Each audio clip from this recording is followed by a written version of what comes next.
Hey, y'all, welcome to another episode of the Dickie and Donny Show presented by Business on Purpose. I'm Dickie here with your co host, Donny, and I just want you to know that we are 8% of our way to 453 shows. So this is episode number 36.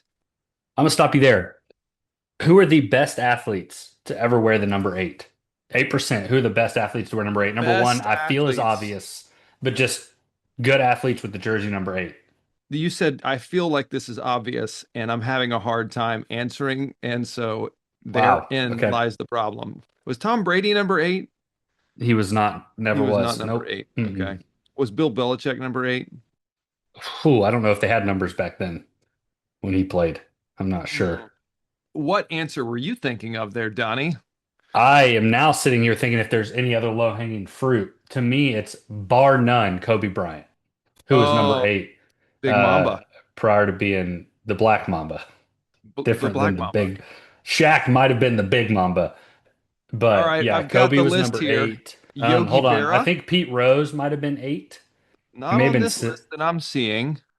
He might not have been. I didn't get to watch him All right, play. keep going on some players, and I'll tell I you if know they're Pete there. Rose from all the bad stuff. Uh, Oh, jersey number's 14. I was six off. I got. You can't. I'm just thinking of athletes now. I wouldn't put him in the best ever category. Aaron Rodgers with the Jets was number eight. okay. It's hard because basketball, they don't really do those numbers like that anymore. And Hmm. all have to be under the digit five for the most part. Do they? So, well, I think for when they like talk about fouls, like it's on 24, like they can't do eight. That's 35 or 53. So obviously there are some breaks to that rule, but Hmm. generally I think they switch most people underneath each digit has to be under five. I think in football, George Pickens was number eight, but is not like I think he's number eight. I could be wrong there too. He's a receiver currently. Baseball. I mean, that was my number growing up. Brandon Gray was number eight Well, a maybe long time that's why ago. George Pickens is number three for the Dallas Cowboys. Who was he for the Steelers, though? That's where I'm thinking of him. Was he Oh, 14? He probably wasn't number eight. Steelers, number 14. Man. So, not as easy as I expected. We've got Sure, Kobe Kobe Bryant, Bryant seemed. Steve Young, dude, that's an easy one. Steve Young, Lamar Jackson. Oh my Alexander gosh. Ovechkin, and my favorite Uh, Oriole, and your favorite Oriole, Cal Cal Ripken Ripken Jr. Jr. Yeah, Yes, the the legend. child. I don't know if our listeners know this, but I was actually born in Baltimore. Spent my first 6 years of life in a suburb of Baltimore, and that's kind of why I don't like sweet tea. I grew up with this Huh. hardened, cold spirit in me.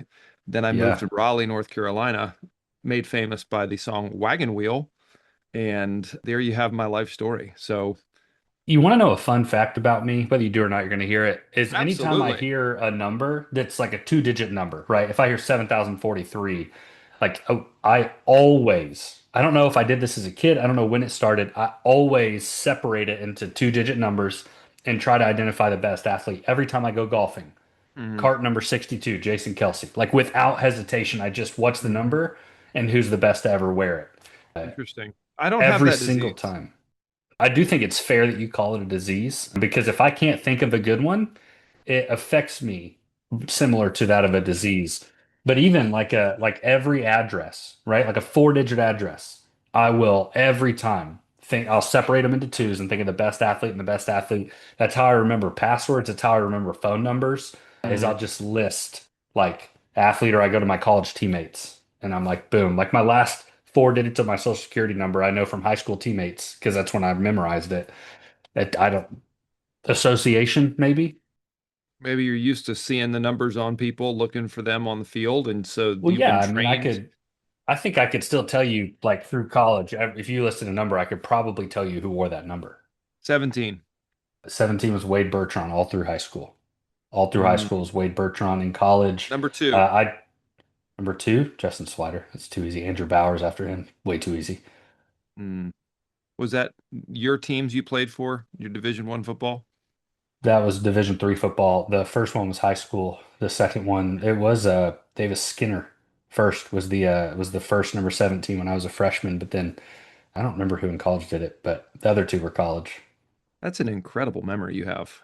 Give me one more. This is fun for me. So 45. 45 Noah Frazier's dad was a legit pastor out of Peoria, Illinois. Dude could bring the heat. Noah was a tight end with me. Legit pastor, not like an illegitimate pastor. Sure, and don't take the like he I respected the mess out of him because he spoke with such confidence. Like you loved listening to him. Whether you disagree with him or not, you love listening to him.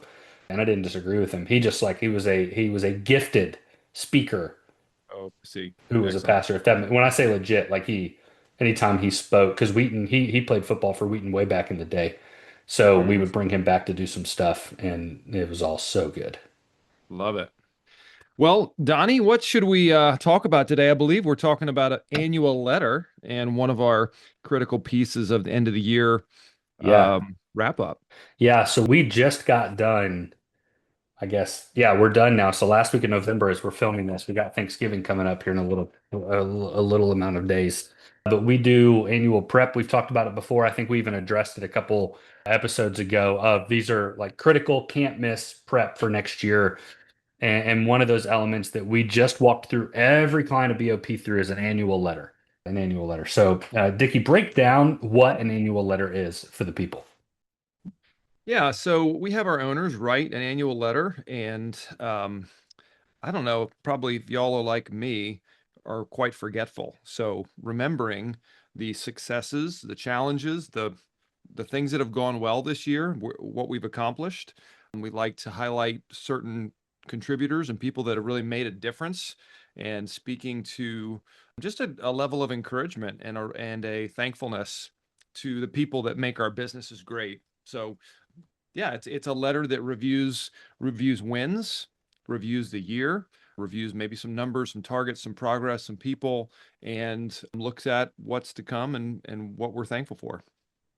That's who writes the letter? Is it the team writes the letter? The who writes the letter? So the owner typically writes the letter, Yeah, but it's usually not with ChatGPT. They use their own usually not. brain. Yes. Yeah, usually not with Uh, I ChatGPT. think these annual letters, I believe we grabbed it from long ago. I think Jeff Bezos wrote one of these for the stakeholders of like, hey, I'm in this day in and day out, and from my view, this is the good, the bad, and the ugly of what happened. And I think that there's so much that happens in the span of a year, right? I now write these for my family. Like I'll write one just of like this year alone, and I could like the amount of things that have happened. My dad died. Sam turned 4. Noah turned 2. Noah started potty training. We got pregnant with number 3. We might have number 3 before the end of the.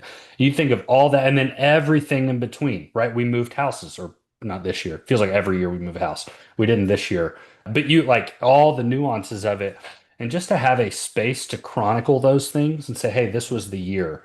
Because from an owner, and I've used this analogy before when explaining team meetings, like your business is moving so fast, right? You think of like cops on a high-speed chase, and they are flying and they're chasing after something. Hopefully the pace car is set by the owner, but they're flying after something going 100 miles an hour. They're weaving in and out of obstacles and cars. But the owner flies the helicopter at the 30,000 foot view looking down and can look out and say, hey, there's a traffic jam up here. We got to take this exit. It won't make sense to you, but that's okay. We got to take this exit. And then we have to actually go out of the way because there's a Bucky's over here. So of course we're all going to stop at Bucky's, and then we're going to get back on the highway a few miles up or a few miles up, whatever it is. But that owner runs at a view nobody else has. Now they have pieces of it, right, in different ways based on their role. But man, a letter to the team addressing, hey, from my view, this was the year can be unifying. It can be encouraging. It's communicative. It lets people know where we're at, and it allows them to set the tone for the next year. It allows them to give shout outs to key employees.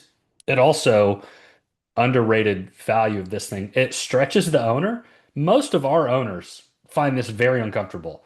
And even stretching themselves to bring open a vulnerability to their team of, hey, from like I sat down and it took me hours to write this thing. There's so much value there. There's so much Mhm. value. So yeah, these things are great. What a great way to reflect on milestones, on stories, key metrics, just how the vision has been accomplished.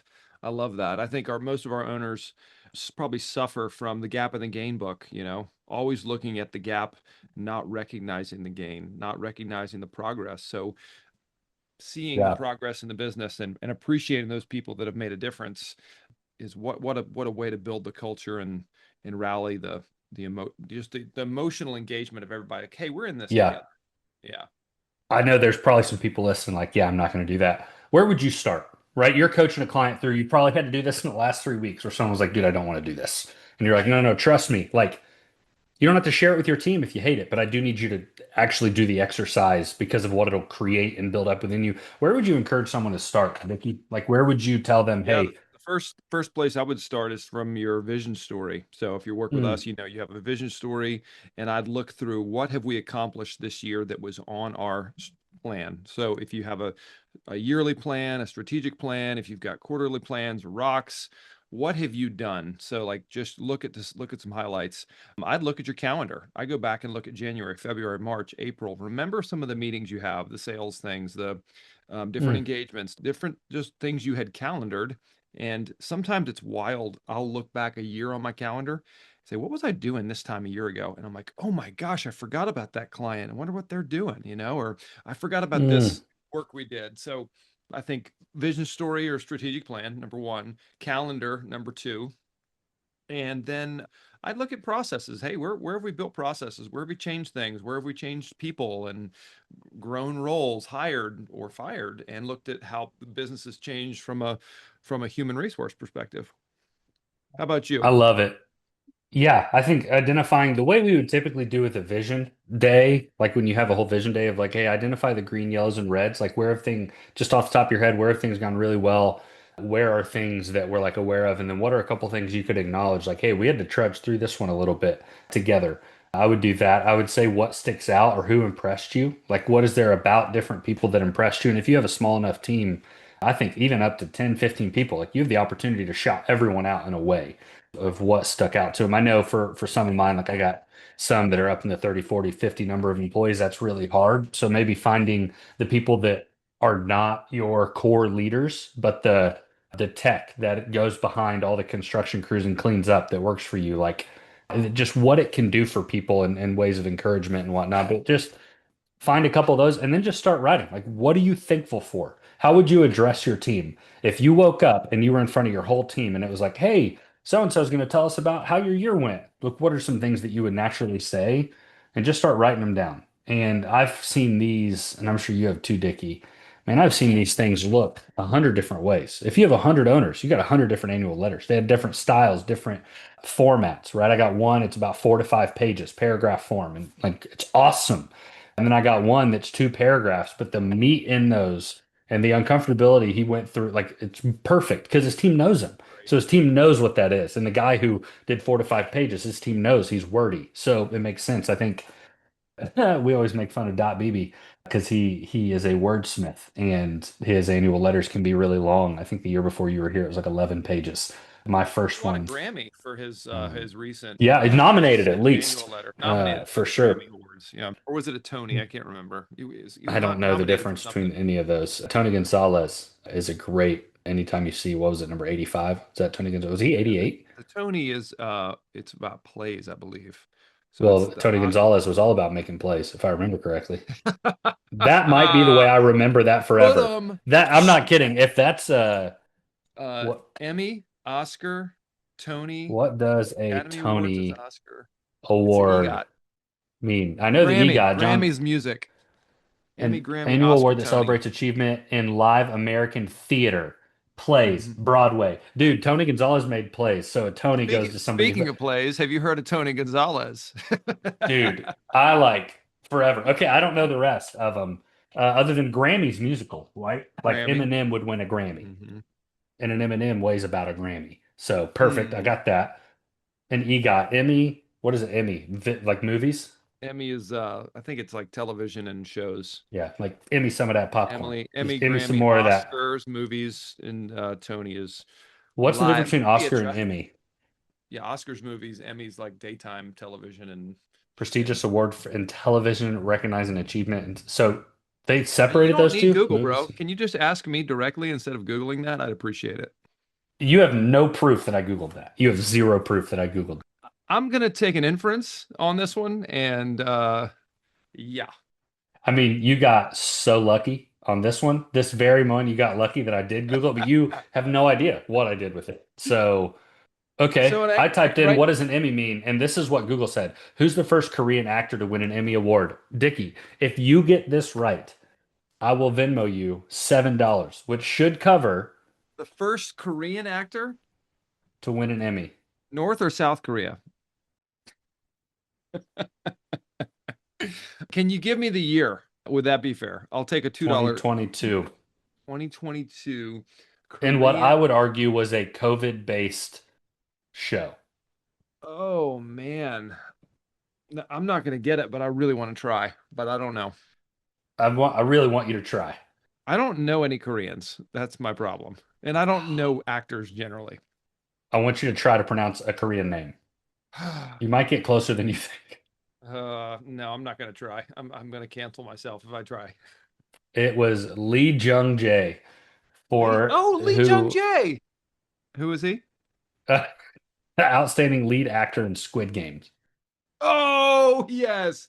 I should have thought Squid Games. That's totally my So kids are Emmy is a TV show. So if you're watching yeah. TV with your wife and you're like, "Hey, Emmy, some of that popcorn." So Emmys are TV shows and Oscars are movies. How do you remember that? Give me away. And just I dress up for the Oscars every year in costume, so I just know it's the Oscars. Oscar Everybody's got on. Fraser? No, that's a local. That's a local park where kids play ball. Is the Oscar Fraser Park. Oh, Daryl lives in that neighborhood here locally. sure does. Okay, so sorry for going on that ride. That is really helpful though. A Tony is for plays. I'll remember that forever. M&M is a Grammy. I'll remember that forever. An Emmy is for more popcorn while we're watching our show at night. I'll remember that forever. And then Oscar process of elimination. I'm just gonna have to. That's gonna be tough for me. Dude, we have made some incredible strides in memorization today. So And we're encouraging annual all our letter. owners to write their Yes. annual letters. Yes. You don't have to memorize it. I do have an owner that is wildly dyslexic and has challenged himself to memorize it for their Christmas party because he won't be able to read it. So, Wow. What an inspiring idea. Love that.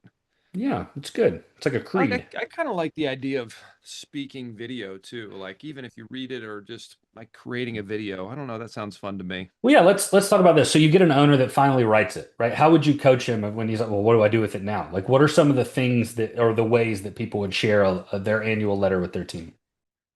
Yeah, man, you can go to dinner, share it at dinner. I know that's one of the ways we typically do it and get the owner to read it at dinner. You could personalize it, send it to their address at home, include a little note, a little gift. What do you think? How would you if you're sharing your annual letter for Dickie and Donny Sheds? What do I you did pull up imagine? our vision, by the way, to see if we could write this out. I don't know if we've done enough to write an annual letter.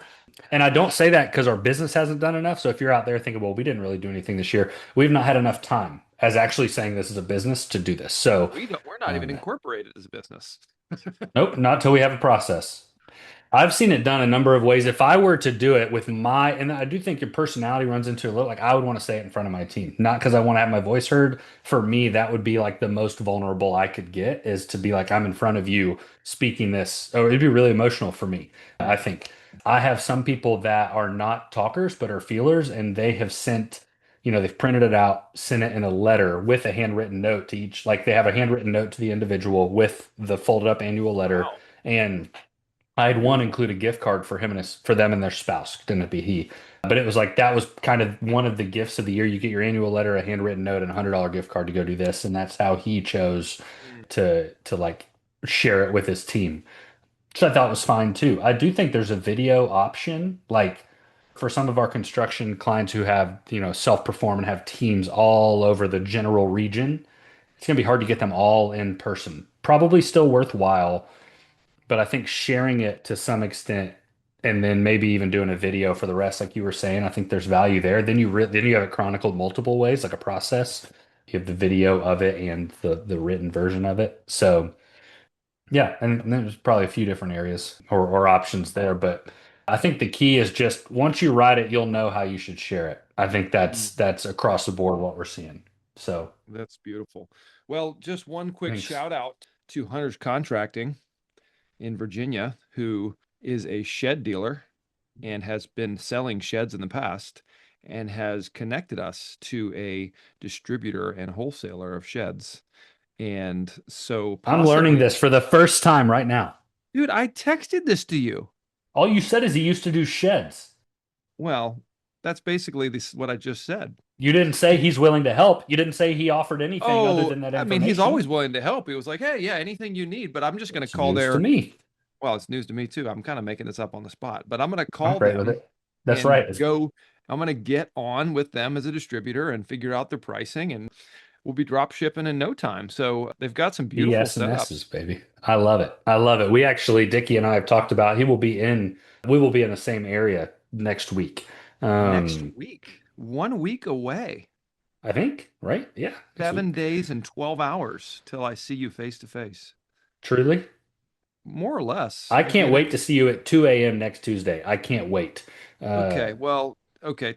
A little no, more than that. no, I will 2 Okay. a.m. I mean, I'll have to be up at 3:30 that Tuesday anyways. I'll just be throwing So rocks at your window and I'll whispering be at sweet you. nothings into your ear. I'll have my men's group meets at 4 or whatever it is on that Tuesday, right across the street from where you're staying, basically. You got to be kidding me. You get up at 3:30? I do. Dude, I go to bed at 3:30. Yeah, that's well, this is a long con okay.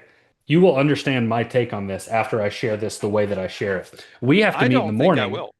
because there's a set time we have to be done because we all got to work. It's a men's group. We all work, right? So we Yeah, have to but you start work meeting at like at 8 o'clock a.m. What are you doing for 4 hours? we meet at 5:30. I get there at 4:30. Why So do you get there an hour you early? don't want to know to make the coffee.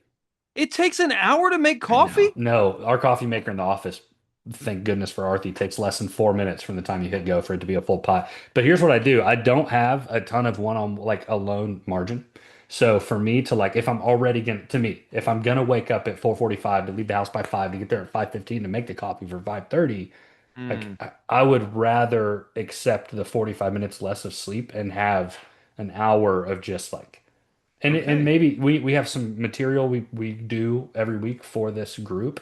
So like I also have the freedom to like I know I'm gonna have 30 to 45 minutes that morning if I need to Nice. wrap some stuff up or I lead the group so to prep notes or it forces that time margin into my Tuesday morning. So and then we get done at 7, which gives me before our 8 a.m. meeting an hour of like time with very like I get a lot done during that hour and I can Hmm. count on that. I love the repetition of it. So Well, I don't say this critically. I'm not judging you in the least. I'm more it's okay. You're incredulous welcome to that judge me. it's possible to get up at that hour. Uh, Uh, hey, Dickie, I just had a couple people in the chat ask what incredulous meant. Could you let them know what that means? incredulous. I don't even know what it means. It just fits. It just felt right. Incredulous, a person or of their manner unwilling or unable to believe something. Yeah, it's just incredible, incredulous. I don't know. There's Okay. public school education, bro, right there. What did we oh, so all that to be said, I will be like close to you, close to 2:30 a.m. Because I'll be at the office. I'll be at our BOP I office for think that. we're leaving Charlotte at 6 a.m. So I may not be into the office until 10. It's about a 4 hour drive. Well, dude, we tea time start at 11. You have to go straight there. Oh gosh. Yes, we are. But okay, tea times are closer than the office. So I will not come to the office. My office will be on the driving range and the putting green. Yes, I'm going to get there plenty early to practice. We have one of our events coming up in a couple weeks, which is why Shawn is coming down. Which Yes. full circle moment back to Shawn coming down. We've thought about do we find a local shed that we record our first in-person Dickie and Donny episode live in? Maybe I'll bring my tool belt and I can wear my tool belt in the shed and my hard hat. Can you bring that jacket as well that you were using with your Oh, my drill? construction worker jacket. Yes, could you bring that too? Did I wear that in a meeting? What? Did I wear that construction jacket in a meeting? That like yellow jacket vest? You should. If you don't, My no, you my haven't. I was talking my about 16-year-old son has a like yellow like high vis vest that I found in his closet, and I was like, "What the hell is this for?" And he's like, "I don't know. It's for fun, Dad. We have costumes." I was like, "Oh, cool." So I'm gonna wear that on our next meeting. So would you please? I want you to go yeah, get it now. I can entertain the crew while you're gone. no, next meeting. Okay. I'll wear it in the shed. Okay. Yeah, it'd be appropriate. In the shed. Okay. Whoa. Tuesday mornings at 8 a.m. for our team meeting. Is that your earliest thing that's Yeah. consistent? Uh-huh. Really? Do you have any like weekly nighttime consistent like repetitious things? Like putting my kids to bed. My kids are up late. You got to think my kids are in high I know, but school, I'm thinking like, do middle you have school. like, oh, well, me and I'm not going to say your wife's name have community group on every Oh, Thursday yes. night, or we have that. Like, do you have any like pre-scheduled stuff that's repetitive? We've got a Monday night group that's Okay, every week, every month or every 2 weeks roughly. That she okay, was usually going to that. I'm not always at it because I'm doing kid pickup. got it. But yeah, we're late nighters, man. We like to stay up late because our kids go to bed at 10. And Oh so yeah, I need it's some time to wild. hang out with my wife and talk and just be a person.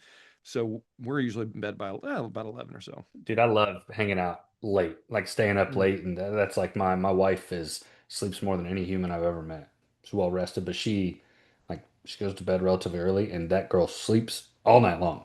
So, which is great. Like because I rise early and I stay up a little bit later. It's like it's great because I'll get the kids in the morning. It just works. So. She's growing Um, a human currently, so no wonder she's Oh sleeping my all night. gosh, is she? Yes, that human is in the 84th percentile. We got the like 3D pictures today of Holy what that cow. little human looks like, which is crazy. We also started potty training our second last Friday. It is now Monday. So we're in the Mm. throes of it. I asked a client, I forget what he was taking his daughter on a college visit. And I said, "Would you trade that for potty training a 2-year-old?" And he said, "I would not Oh, wish that hell on my worst enemy." And I oh. said, "Awesome, thank you," because I just started it that day, so it's not very encouraging to me. Yeah, potty training's not fun, but those young years are super, super fun. Yeah, They're oh, we're having a they're blast, and really even the good. potty training is like, I think so much of it is expectations. Like we did not expect him by day two to be perfect, and he actually on Friday he had one mistake or what an accident, not a mistake, an accident, and then he was good Saturday, good Sunday. Today we sent him to school in his little training underwear, and he did have an accident, but he got home and like we didn't even prompt him, so we're like I'm okay with this being a 5 to 6 day thing. That way it doesn't consume all like I don't know. I think Yeah, expectations are helpful just to too. level set your expectations. I had one that peed their pants till they were 6, and had one that pooped their pants till they were 7, and they didn't care, and I didn't care. I just, all right, well, they didn't want to stop playing. They'd be outside, they'd be doing something, Yeah. and then they started peeing in the woods, which was really cool. So I was like, great, but just to level set, it takes years, and it Yeah. may not, but well, if you have questions about your business or how to potty train a child or how to write an annual letter or how to I remember award show names, you can go to businessonpurpose.com and check out our coaching, mhm. and that's it. I would say there's more content easily accessible on how to teach a kid to go to the potty in the toilet than there is on how to run your business. So if you find yourself in that position, reach out to us, please. There are Mm. so many resources for one and almost none that are actually practically helpful for the other. That is what we do. So please reach on out. Please reach on We'd out. love to get you out of the chaos of running a poopy business. That's right. Oh, There you nice. They go. also, and I want to say this out loud again. You don't have a stuff problem. You have a storage problem. So if you wake up and find yourself in any situation where like we just have too much stuff, if you hear the phrase, we got to get rid of some of this stuff. No, no, no. You got to add more storage. Give us a call. Dickie and Donny at gmail.com. We will get you a quote for a shed here really quickly. You don't have a stuff problem, you have a storage problem. We would love to give you the illusion of a 27,000 square foot house in the space of a shed that Mm. can now eliminate your stuff problem. So, if you are interested, let I us think know. I'm gonna record a TikTok of me walking through my Please. shed. I was doing some work yesterday and I was walking through my shed and I have a storage problem. I've got an 8 by 16 shed and I've got way too many tools and just stuff. Do And you I need need a another bigger shed? shed. Yeah, Yeah. I need a Yeah. bigger shed. I am done saying we just got to get rid of some of this stuff. Even this weekend, we were talking, and I'm thinking about outsourcing a few things around the yard just because of the stage of life, whatever it is, right? And it was like, well, can we get rid of all this now? And I forced myself to say, no, no, no. We just have to find a new place to store it, Love which I it. think is in the sense of a shed. So, So American, so beautiful. I'm about to build a yes. Dickie and Donny garage shed is what I'm on the way to doing in the next 12 months because Like a I carport, haven't, what? like a carport. No, I need a garage. I don't have a garage at my house. And I build engines, paint cars, build crap, and I'm always doing work on that on something and I don't have a garage. And my wife kind of looked at me these past couple months and she's like, "Shawn, can you just build a garage for us? And I was like, sure. So that's in the Man, to works. have that buy-in from your wife is awesome. Well, she knows we have a stuff problem, not a storage problem. That's right. Mine would be like, hey, I called a guy to. No, we have a storage problem, not a stuff problem. That's the That's main all. thing. That's what it is. Always. I've never Always known someone with a true stuff problem. no. I disagree. I've met a few people. I have Touche. one in my family where there's Touche. not enough storage for the stuff, but I Mhm. digress. We Dickie, it y'all was have a a great time as great always. week, and we will talk to you soon. Peace. Bye.